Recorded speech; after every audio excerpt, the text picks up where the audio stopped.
I look amazing. I look amazing.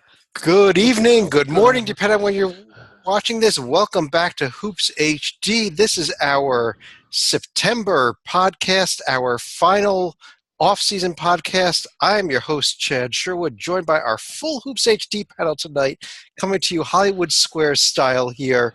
I'm up here in the top center. Off to one side here, we have David Griggs with a new couch, or not even a couch anymore. Little new digs there, David? The repo man came and took my couch. Something about how I owed them money. I don't understand. Hey, rent a center, screw them. Just if you don't pay them, they come take your stuff. Also off to the other side up top here is Matt Zukowski. Down in the center square, right below me, Joby Fortsum got off to his sides, both John Teitel and John Salika, and then down in the bottom there with the $1 million microphone, Kyle Lamb. Kyle, you got some major equipment down there. Yeah, as you can see, I'm sporting a nice professional piece of equipment on an unprofessional show that includes a puppet. So I bring balance to the force. He's giving us a little bit of class here. He's making the rest of us look bad. Yes. But we do have a few things we want to get to tonight. We have one major topic that we're going to get to about transfers in a bit, but I want to kind of start the show off tonight by this mentioning that this is our final off-season podcast, which means that we are going to be moving into, come sometime in middle to late October, all of our preseason podcasts. And we want to just start by kind of reintroducing the site and going over what's going to be coming up in the next 6 weeks or so until the season starts. And on that note, if I can pull this off here, which I don't know if I can or not. Good job, Chad. I'm going to try to pull up on the screen. There it is. There it is. That is our website, hoopshd.com, a new redesign this year that we just put in a few months ago for not exactly voluntarily, but we did do it. If you see here already, John T., let me bring you in here. You've been already posting some great interviews. You just had one today with Marquette guard Andrew Rousey, correct? Yeah, super nice guy. He's had quite a story. He started out in the Big South and was Conference Rookie of the Year and then transferred to Marquette, became Big East Sixth Man of the Year, and he's the only senior in the roster. He has to be the leader this year for Wojo, and he admitted to me, he's like, I've never really been a leader, so it's new to me, but I'm going to give it a shot. Like, it's some nice honesty instead of the cliches that I get from most seasoned, grizzled veterans. Yeah, well, none of us really care about Marquette hoops, right, Matt? Matt being our Marquette guy on the panel here, but let me just go back up here, run a few other things here. There's a bracketology tab here. It is pretty much blank at the moment, but that's where John T. and some of the rest of our panel will be posting our previews. And David, you start posting them, I believe, as of the first day of the season, correct? Absolutely. Right, yeah. There's 18 weeks to the regular season. I post one a week. Well, at least at the beginning, but yeah. And it's done based on merit, not based on prediction. Some people might think that's weird. Some people might think that's impractical. But I think it's kind of interesting. And, if like what we saw last year, if whoever it was if Yale goes out and wins a game on the road, they're going to be on the one line over someone that wins just a bunch of money. I'm very disappointed in you, Puppet. How could you possibly forget Wagner for what they did on opening night? Yeah, so last year on the one line, if you go back and look at this, the one seeds were Wagner, Yale, and two other teams, I forget. Right. So in other words, a preseason, an early season bracket that is completely meaningless, but David does them anyhow. Yes. Well, it's not without meaning. I mean, that's how it means a lot. Well, we also have Wagner. Who else ever had Wagner as one seed? Joby, you were going to be posting sometime during the season. I don't think you start right the first week, but by the time we get to around December or January, your nitty-gritty rankings on our website as well. Yes, and I'm going to have to do some adjustments given that the official nitty-gritty sheet has undergone changes thanks to the big microphone at the bottom. I'm going to have to make a adjustment, and it's because I purposely try to mimic how the committee is going to act on it. And so I take the human nature elements of when someone looks at it, for lack of a better word, a sheet of paper, and break down in those capacities. Yes, 25 is dramatically different than 26. 50 is dramatically different than 51, particularly for opponents in that particular case. And I'll put them out. I like to have enough data points. I don't need Wagner and Yale on the one line, but if I did it at the same time David did, I think they would be my 1 and 2 as well. So. We also have a tab here for 2017-2018 season previews, where you can find direct links to every one of Tytel's interviews that he's posted so far. You also will eventually be able to find links here to the conference previews that I will begin posting probably around the first week of October. I will be doing one for every single conference. And that would be next week. By the way. Yeah, next week. I better get busy. I better start I better figure out who's on what team. But I will be getting those up. And anyone that wants to comment or respond, obviously, is free to tweet at us or tweet at me at @CSherwood_1973, at HoopsHD. We can we take criticism. We don't. David doesn't, but the rest of us will take a little criticism. Well, I would take it if it were ever warranted. But since I'm never wrong, why should I take it? I'm not going to go through every single tab here, but just one other I want to point out here on the second line, very first one, in-season tournaments in Stalika. This is where every single one of these early season bracketed events is going to be found, the TV schedule, the matchups. I know you're going to be watching every single one of them, though, too, correct, right? We'll be watching a number of them, and also pay attention to the screen here because we have the Puerto Rico tip-off, and I think it's the Paradise Jam that's also going to be relocating this year because of hurricane damage in the Caribbean and the surrounding areas this year. Yeah, that was announced that the Puerto Rico tip-off, which was relocated last year as well because I think it was a Zika virus concern. It was. And now this year will be relocated with the devastation from the hurricanes down there. But let's go ahead and pull the screen down here. There's a lot of other tabs. You can check out any of them as well. And we'll talk about more of them as the season goes along, including our survival board. But let's go ahead and pull that down. And David, we have some other things. The other preseason thing that's going to be coming up is our preseason podcast, correct? Yeah, we are. I forget, but I think we do. Yeah, we do one for each of the Power 5 conferences. One where I think we combine the other 4. Is that right? The A10. 3 or 4, yeah. Yeah, the Missouri Valley. And then we have our Under the Radar podcast, and that translates into our shows during the regular season. So, again, we're having 5, one each for the Power 5 conferences, one where I think we're going to encompass the A10, the Mountain West, the West Coast, and the, oh my God, I'm blanking here, the American. And then one where we cover all of the rest of the Under the Radar conferences. And so we got 7 podcasts coming that way. We're also going to have a bracketology preseason podcast like we always do, where Chad posts his preseason picks, and most of them will be wrong, but we're going to do it anyway. But they will be better than David's first week picks, I'll tell you that much. No, they won't be. I'm just going straight off the merit. And that kind of leads into our regular shows. Once we get during the season, we have at least 2, if not 3 shows for you during the week. One is the Hoops HD Report, where we cover essentially the multi-bid leagues and everyone else that's in the conference. One, beginning about late December, early January, is the Bracketology podcast. We have various forms in which we reveal our bracket. And the other one of my favorites, is the Under the Radar podcast, where we discuss the traditional one-bid leagues. Chad and I and Stalika usually get together and do that. And we're adding some new shows. I got a new show coming up. David, your new show was vetoed. What? However, with his $1 million microphone, you've got a new show coming up for our website coming up this year, correct? Yes, I'm going to be hosting a. Why the hell does he get a show? Just because he has a microphone the size of his head? A microphone bigger than you, actually. What? A microphone bigger than you. I've muted David for you. Go ahead, Kyle. Okay, I appreciate that. Yes, we're going to have a weekly, probably Sunday, I'm guessing Sunday evening podcast. So we're going to be talking general college basketball, talking top 25, some of the best teams in the country.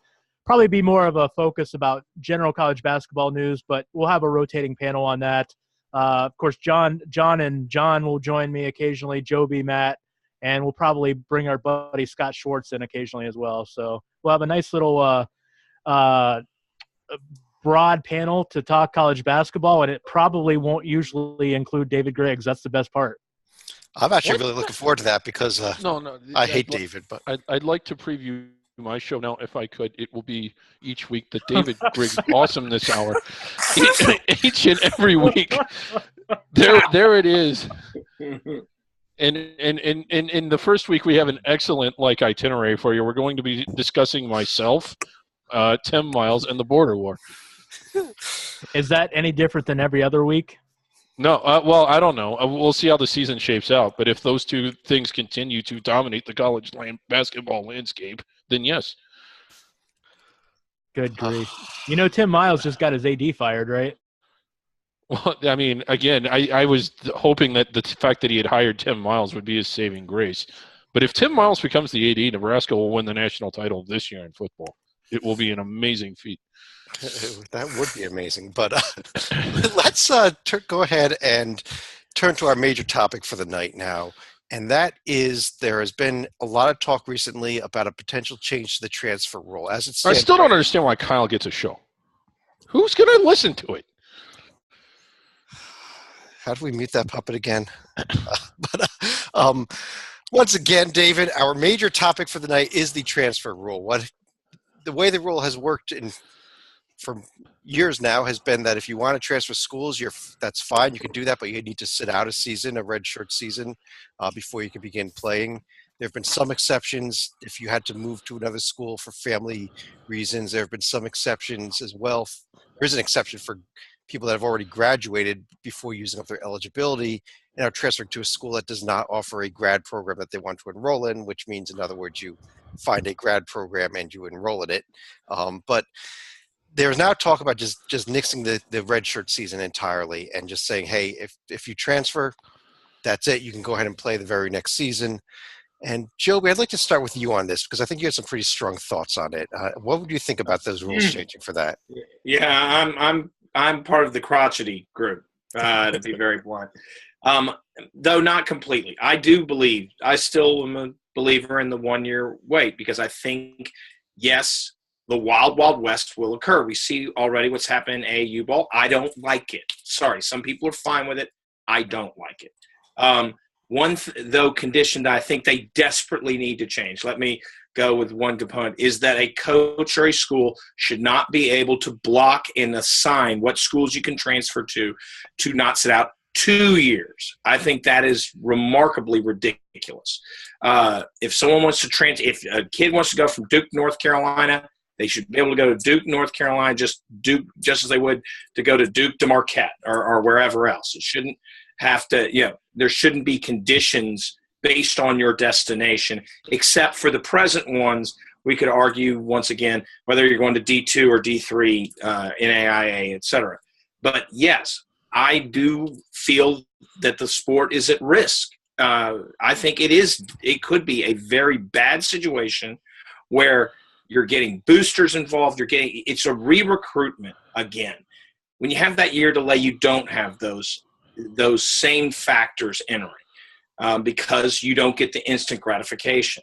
And yeah, I know that it's not the popular position. It's not the progressive, opinion on it. But ultimately, college basketball has an adjective in front of it.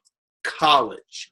We can laugh about it and all that stuff. But yes, most of these kids are never going to sniff the NBA. A lot of them might sniff other professional leagues, but that degree component is important. And flying around from school to school to school to school and never getting your degree, for most kids, it is a 4-year process. I truly believe we should try to retain that the best we can. I know that others have very strong opinions otherwise. I'm certainly respectful of them. Well, Kyle, I think you disagree with Joby. Is that true? I think that's accurate, Chad. Joby made a great point. It is college. You know what else you can do in college? You can transfer. If you're a music student, you can go play music at your school of choice the very next year. You don't have to sit in residence to wait to play. The fact is, college basketball and college football at the Division I levels are the only baseball as well. They're the only sports Hockey. That have this year in residence. Hockey. The only sports that have hockey too. Yeah, I'm sorry. But basically, out of 40 varsity sports, you have 4 sports that have a year in residence waiting requirement, and it's only at the Division I level. The fact is, every other sport at every other level does not have this. You can go transfer without sitting out.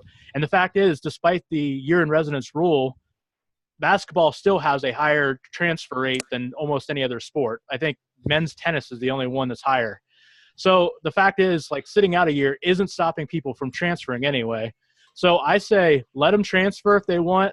Let them play right away. Don't let the coaches stop these guys from going where they want. Let them go where they want. It's, I say I'm the opposite of the get off my lawn crowd. I'm the come onto my lawn. Go ahead and party whenever you want. Well, Jim Boeheim does not agree with you. Dick Vitale does not agree with you. He says it'll cause there you chaos on Quit Twitter. undermining my argument. Yeah. Sorry, Joby, but Matt, let me bring you in on this. What are your thoughts on the issue here? I'm probably in between the two of that. Like, I think in general, I don't want to get rid of the 1 year rule. However, I will put a big exception in. If your coach leaves, you should be free. Recruits, players, whatever, you should be free. So that. Well, wait a second, Matt. Are you saying that when you go into the school, you are signing up with the coach and not with the school? And living in the real world, yes. And that you might have the make believe of, oh, I'm playing for the school, and that like 95% of these kids are signing for the coach. And so in that case, that's worth it for you. Like, if the coach is still there, I don't have a huge issue with having this wait a year in that.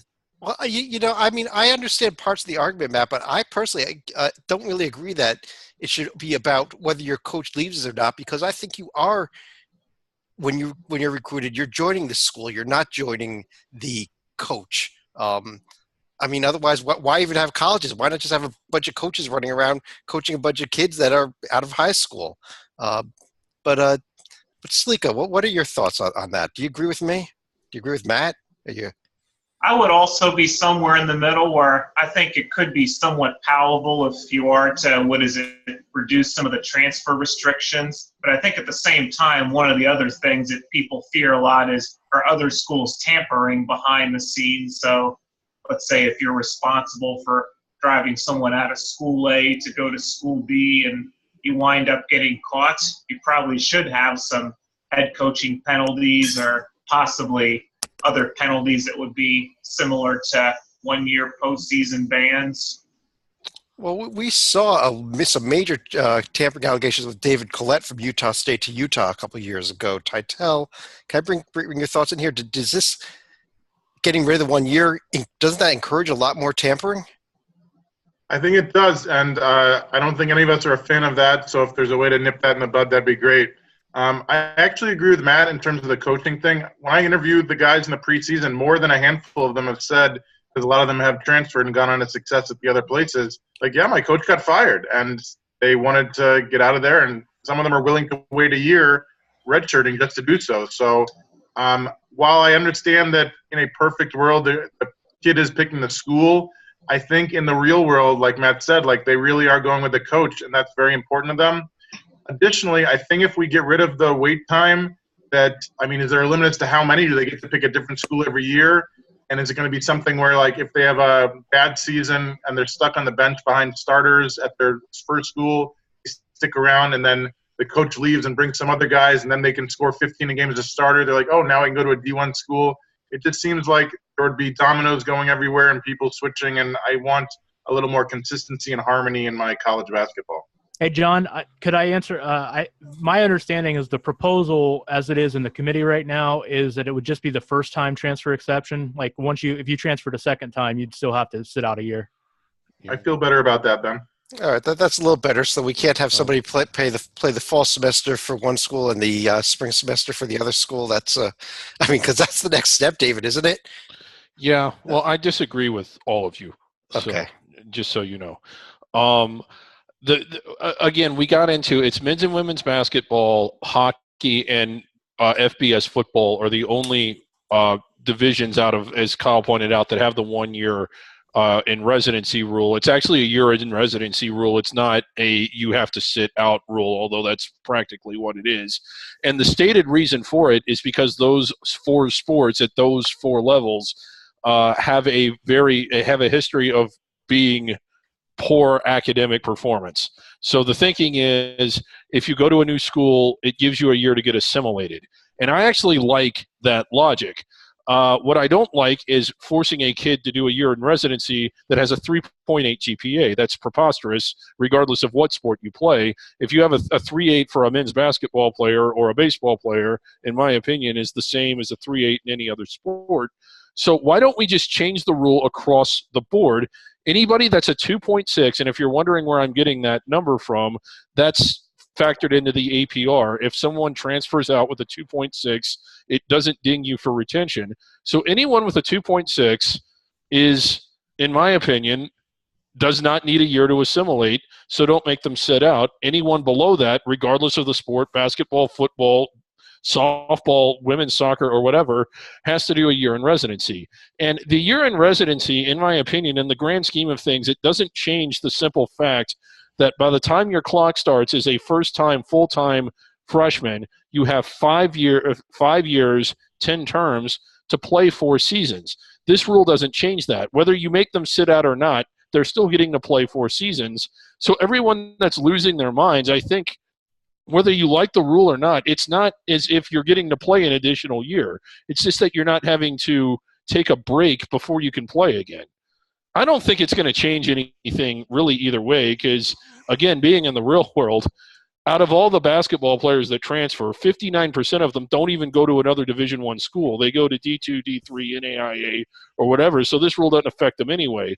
Of the 40% that do go to another school, how many of them are actually above a 2.6? Like, what is the number that actually transfer laterally or up with a 2.6, and on top of that, obtain permission to contact, are given a release, and then transfer? I just think the number is much, much smaller than the doomsdayers are going to think that it's going to be. Well, it may be smaller now, but the thing is, David, isn't it true that you're going to be encouraging a lot more of the transfers now without the 1 year? Isn't there a percentage of people that aren't going to transfer out because they just don't want to sit out a year? Perhaps, but those people, like, say you're at the mid-major and under-the-radar school, and I think part of that is part of the reason Chad's against this is you're worried about losing your stars to the bigger programs. Exactly. Well, just don't release them to the bigger programs. You still need a release. Without the release, you have to sit a year anyway. Hey, Chad, for what it's worth, I actually have a problem with the release. Joey's just all over the place. Let me keep a little semblance of order here. Bureaucrats and a coach should prevent a kid from going to a new college to learn and be educated. I don't think that is right. But, and this is the big but, we open Pandora's box with the bad effects of college, of basketball at the amateur, in the amateur world. There will be tampering. There will be blown recruitment. There will be so much money flying around. It will be ridiculous, and it will destroy the sport. I am not kidding. And by the way, the academic thing, I think that's actually a good argument, except for the fact, would that mean if Butler doesn't want to see their player transfer to North Carolina, they get a professor to flunk them? Potentially, or just don't release them to North Carolina. Now, Joby, if you're transferring out of North Carolina, you're guaranteed to be over 2.6 because you don't even go to your classes. Exactly. Yeah. But Kyle, I know you had a comment. Let me swing over to you. Yeah, I was like, we were talking about, or you guys were talking earlier about how many people would transfer. For what it's worth, the graduate transfer rate is right around 24-25%. And those graduate transfers, since they implemented it, it's around just under 25% of eligible graduate transfers transferring. So that's probably what we're looking at for a transfer rate, which right now is about 15-16%. So I don't think it's going to go up that much. I mean, about 1/4 of graduate transfers are transferring. That's probably a good number to estimate what we would see if this rule goes through.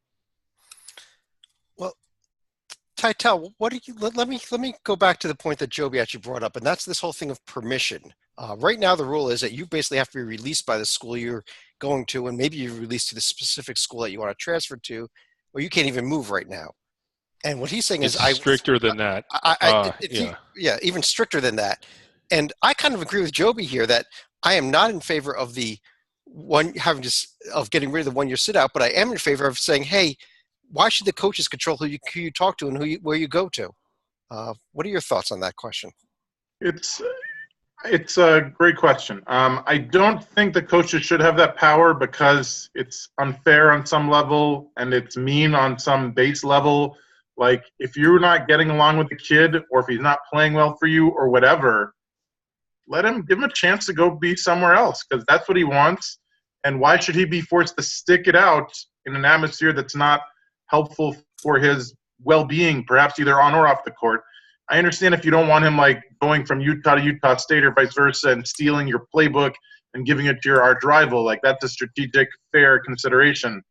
But it just seems like a very harsh thing, and I can't imagine from the player's perspective, like I said, like, these kids really pick a school based on the coach, and to pick that school and then have Bo Ryan or whoever say that I will let you leave, but not to any of these schools that I'm telling you where you can and can't go, it seems really weird and messed up to me, frankly. Yeah, I mean, they could turn around and say, hey, the only school you can go to is Chicago State, where you could become their 85th enrollee of the year overall for the entire school. But yeah, they could. And if you are not released to a school, I know everybody on the panel knows this, but maybe some people watching, listening don't.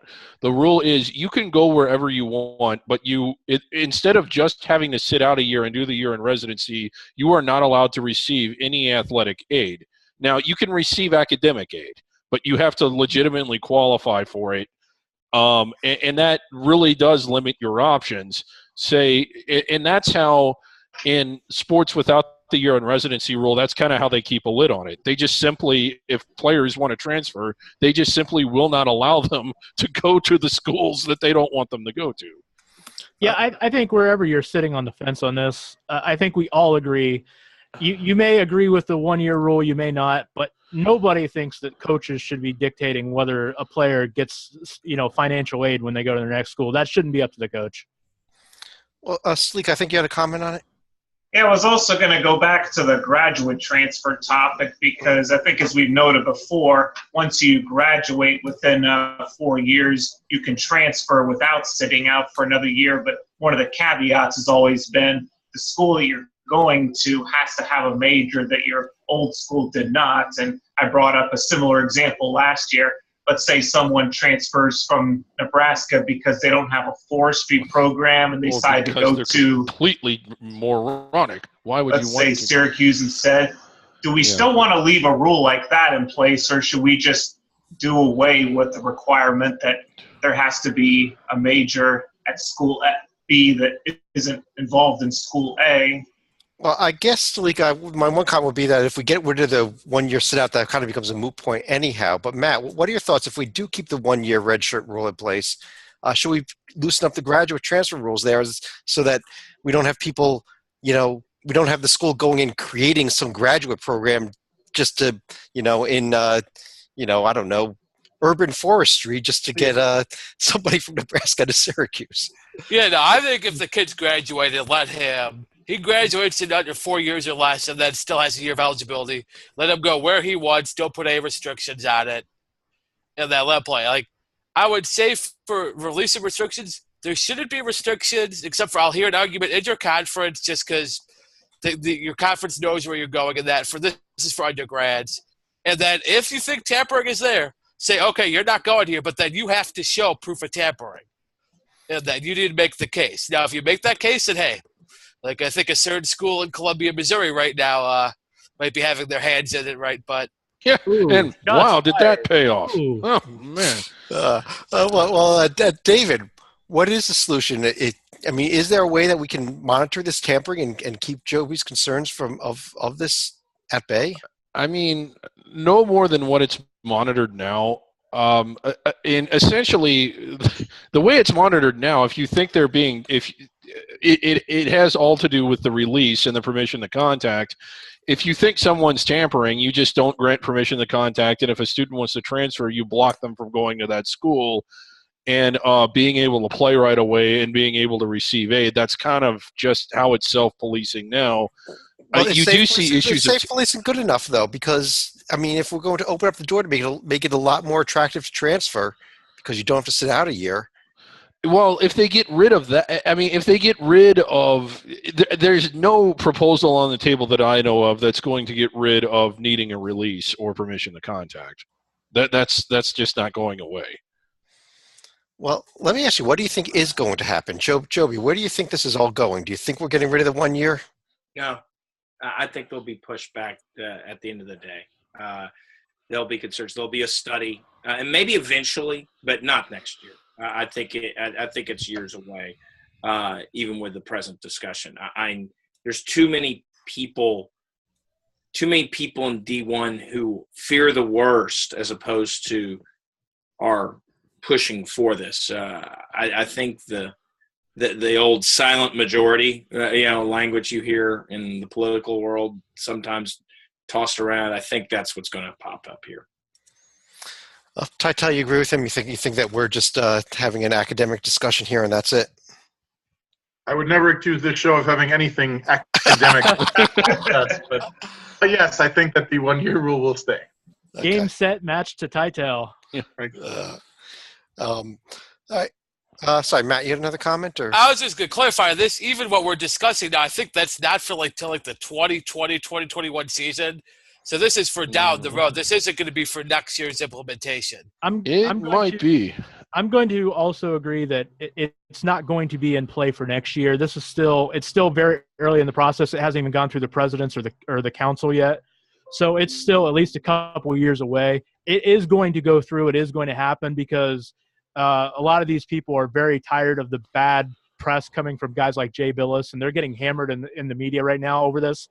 So it will happen, but it's still probably going to take a couple of years to get through the system. Well, I don't know that we can argue with a man with a microphone that big. So right. Kyle may have the right answer, David. I don't know. I think that there are some on the Div 1 board of directors that are apprehensive about it, but the majority are for it. And I'm, again, kind of disagreeing with everyone here. I think as soon as it's proposed, it goes through on the first one. I wouldn't be surprised to see it effective as of August 1st, 2018. All right. Well, I guess on that note, let me run through each of you if there's any other topics you want to bring up or any other final thoughts you have for the evening. And let me start right back there on the bottom with Kyle. And well, first, I can assure you that with my big microphone, I'm not overcompensating for anything. Too much information. Anyhow, no, it'll be interesting to see if this goes through. I want to say one thing, like as far as this is something I kind of wanted to touch on in the Lost podcast that I had with John and Matt. But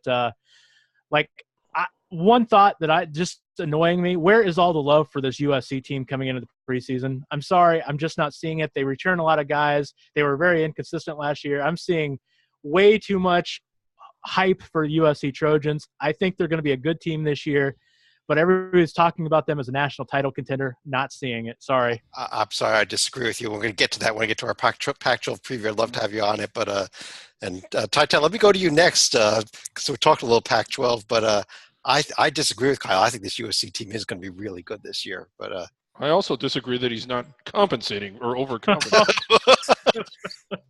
John T. How would you know, David? Well, anyway, you had a question for who did you have a question for? I was throwing it over to Tytel, but you had a question for Tytel. Okay, let's get to that. Keep throwing it. So spoiler, I'm going to try to interview Benny Boatwright and assistant coach Jason Hart at USC, so we'll see what they have to say about it. As far as the final thought, I want to give a shout-out to Gino Auriemma. A lot of high-paid coaches do things their way, and I don't always agree with them. Gino made news last week by deciding to forego his $2 million a year salary if necessary because the state of Connecticut is still without a state budget, even though we're well into the fiscal year and the governor said he's going to veto a budget that he gets. There was a lot of criticism of high salaries, and Gino came out and said, look, if it's going to help, I'll give you my $2 million salary. Doesn't have to do it. Obviously doesn't need the money because he's making that much and has made it for a long time. But props to Coach Auriemma for agreeing to give up $2 million a year just to help his state out. I've got to agree with you there. Joby, let me head over to you next. We're in the center square. We focused the majority of the show on the transfer issue. There's another related issue that will never change, but I really wish would happen, and that's the at-will scholarship issue. I'm very much, whereas I do believe strongly that we should wait a year before a kid can transfer. By the same token, I find it on the other side extremely appalling when kids are basically have their scholarships basically yanked after a year, not for bad behavior and that sort of clauses, but because they just maybe aren't as good enough as the coach thought, or they got recruited over, or just personality conflicts. I truly believe that we should be protecting some of these kids because, once again, it's college basketball. And not all these kids, a lot of them do, but not all these kids are choosing D1 programs in order to go to the NBA. A lot of them are trying to get an education. And if we really want to put our actions speak louder than words, then we should be protecting the kids who want to stay in school, try to work hard, and keep that scholarship, as opposed to, oh, you don't have your scholarship anymore. Oh, you can't afford it? Well, okay. Well, have fun with life. Yeah, I couldn't agree with you more there, Joby. If you are given a scholarship, that should be a 4-year commitment. That should only be ending if you walk off the team. No, you lose your scholarship. If it's bad behavior, you get arrested for drunk driving or running somebody over in your car, which we've seen before. Lose your scholarship then. But it should not be just because, hey, the coach doesn't think you're playing as well as he thought you could play coming out of high school. I think that's ridiculous. Sleeka, let me head over to you next. I'm pretty sure there was one feature earlier that Chad overlooked as far as the website that we're probably going to be saying goodbye to, and that is the message board right here. That's not even available on our website anymore, Sleeka. I don't know where you've found that. So, Oh, the message board's gone? Yeah, it's gone. I would also highlight this part that says not secure, so maybe that's why. Is that even in English, or is that like... Yeah, I can't even read it. Perhaps, but if you do want to contact us, Twitter's the best way to go. Yeah, you just have to scroll past the Donald Trump tweets, and you can get to ours and send us a tweet. We'll be happy to respond to you. Probably around 2:00 in the morning, just like he does. And it may come back someday. Matt, let's get over to you. Well, I'd say tonight's podcast is about transfers, and we've had a couple of notable ones already. First, Jared Ritter of Xavier freshmen is leaving to go to Missouri State. Not a big blow this year because you already had J.P. Bakura and Trayvon Blewett to space the floor. But a year from now, that may hurt because the rest of their freshman class are more slashers, guys who can score at the rim. The one I think is going to hurt this year is Kadeem Sy leaving Virginia Tech.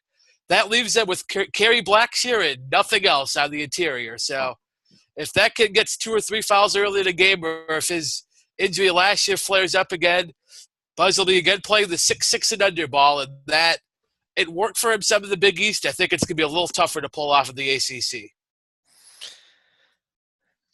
Well, I actually want to, before David, I throw it to you, I actually want to bring one more topic up here, my final thought, I guess. And I want to bring back up the screen share one more time.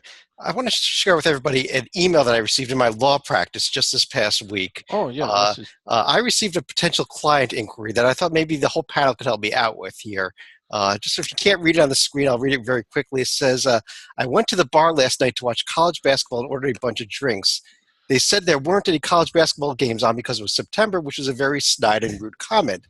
They then insisted I pay for the drinks anyway because I had already drank them, which I had, but I shouldn't have had to because they wouldn't put college basketball on. They called the police again and made this whole big deal out of it again. Now they're demanding that I pay even more money than the drinks would have actually cost. Where is the justice? I unfortunately was not able to help this person, though, David. It sounds like that puppet or person, whoever, it really got screwed over. It really does. But no, unfortunately, to that person who did it, I think you can see his name on the screen there up top. I cannot help you. You're going to have to find an attorney that actually cares. What is that supposed to be? David, any final thoughts for me? It's hard to believe. We see countdowns going on, and some are under the impression that the season begins Saturday, which I guess that's the first 42 John days Rothstein. before the first game. The Roth season. John Rothstein basically equates the end of conditioning to the beginning of the season. Practice does start Saturday, though, so we are getting kind of closer. And I, for one, am looking forward to this season because of some of the rivalries that are coming back. West Virginia Pitt, it's back this year. BYU Utah, after a short hiatus, is back. There's some very notable ones that are not back. Texas A&M, Kansas, Missouri. But I think it just goes to show you that once rivalries are great because your passion for your own team is matched by the hatred for the other, and there's just nothing else like it. And I think once we've been away from some of the bigger ones for a while, both of them kind of miss it. So again, I'm just kind of glad that we're starting to see some of these rivalries start to respawn a little bit. Can I add a second final thought? Sure. I was listening to Griggs' answer on the transfers earlier, and it occurred to me that Griggs has definitely been using his time spent in jail for disorderly conduct very well. He's been prepping for the show. I'm impressed with that. Yeah. I shouldn't have. It wasn't my fault. Well, I guess on that note, just one more final note here. We do have some big breaking news today that the season's going to start an hour and a half earlier than it had been scheduled to. Eastern Michigan will tap off their first game at 10:30 a.m. Yes, have we adjusted the clock, Chad? We will be adjusting the clock, so we are an hour and a half closer to the start of college basketball season than we were just very recently. But on that note, I guess on behalf of our tile panel here, I want to thank everyone for joining us. I'm Chad Sherwood again, and we will be back again in October with our start of our preseason podcasts.